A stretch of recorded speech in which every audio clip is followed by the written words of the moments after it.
Kadang-kadang, sebuah buku itu lebih dari sekedar tumpukan kertas ya kan? Bisa jadi itu adalah monumen perjuangan. Nah, hari ini kita bakal ngobrolin sebuah mahakarya sastra yang dibaliknya, wah ada kisah ketahanan yang luar biasa. Oke, ini dia bukunya. Anak Semua Bangsa, karya sastrawan legendaris kita Pramudia Anantatur. Tapi ini bukan sekedar buku biasa loh. Ini adalah suara yang menolak untuk dibungkam, yang lahir dari kondisi yang jujur aja susah banget buat kita bayangin. Nah, biar kita benar-benar ngerti seberapa dahsyatnya novel ini, kita harus lihat dulu skalanya. Karena ini bukan proyek kecil. Coba deh lihat lebih dekat. Di bawah judulnya itu ada tulisan apa? Di situ tertulis sebuah novel sejarah. Dan yang lebih penting lagi nih, ada tulisan buku kedua dari seri 4 jilid. Jadi intinya apa? Ini tuh bukan buku tunggal. Sama sekali bukan. Ini bagian dari sebuah proyek yang super epic, sebuah tetralogi yang ambisius banget, dan ini yang bikin merinding, ditulis dalam kondisi yang mungkin nggak akan pernah bisa kita bayangin. Oke, sekarang kita masuk ke bagian yang paling dramatis. Ternyata ada petunjuk soal perjuangan si penulis yang sengaja ditaruh di depan mata kita. Di mana?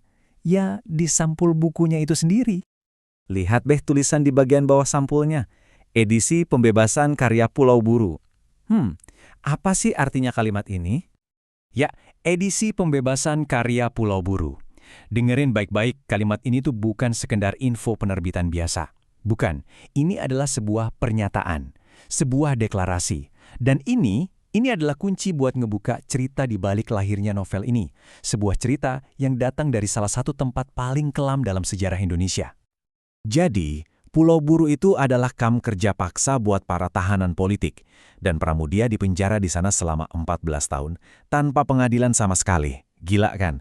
Nah, di tempat kayak gitu, gimana caranya dia nulis? Jawabannya, dia nggak nulis pakai pena dan kertas. Dia menulis novel ini pakai mulutnya. Dia ceritain kisah ini dari mulut ke mulut ke sesama tahanan, cuma biar ceritanya nggak mati.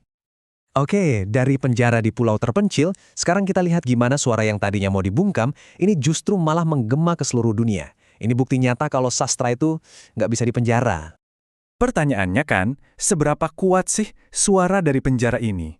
Seberapa jauh gema dari cerita yang cuma bisa dibisikkan di barak tahanan itu bisa sampai? Jawabannya, benar-benar di luar dugaan. Kita mulai dari majalah Time, salah satu media paling bergengsi di dunia kan?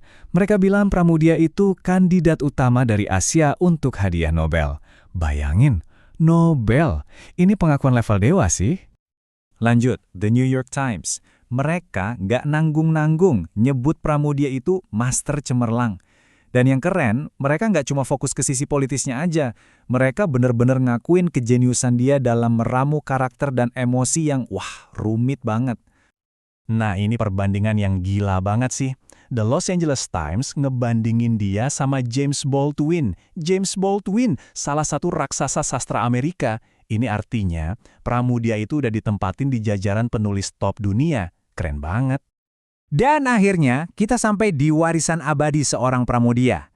Gimana warisannya ini bisa ngelewatin batas negara, bahkan batas sastra itu sendiri, dan ngejadiin dia ikon global? Mungkin kutipan inilah yang paling kena. The San Francisco Chronicle bilang, Pramudia itu Albert Camusnya Indonesia. Wow, dibandingin sama Albert Camus, seorang filsuf eksistensialis dan pemenang Nobel, ini nunjukin seberapa dalam pengaruh pemikiran dan karya Pramudia di mata dunia.